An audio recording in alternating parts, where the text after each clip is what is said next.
இன்னைக்கு ஷோல நாம ரிவ்யூ பண்ண போகிற 3BHK டியூப்ளெக்ஸ் டைப் தனி வீடு 1020 ஸ்கொயர் ஃபீட் லேண்ட்ல 2400 ஸ்கொயர் ஃபீட் பில்டப்ல கட்டப்பட்டிருக்கு.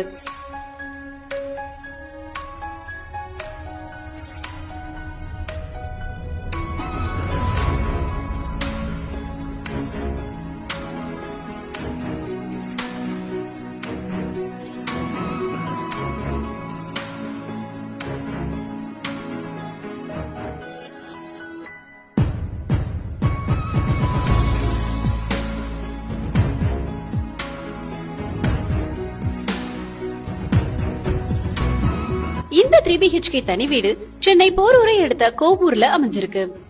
இந்த லேஅவுட்ல மேலும் சில தனி வீடுகளும் சேல்ஸ்க்கு இருக்கு. நீங்க சைட் விசிட்டுக்கு வந்தா அந்த வீடுகளையும் நேர்ல பார்க்க முடியும். கூடுதல் விவரங்களுக்கு வீடியோல பிளே ஆகிற மொபைல் எண்ல பில்டரை டைரக்டா கான்டாக்ட் பண்ணுங்க.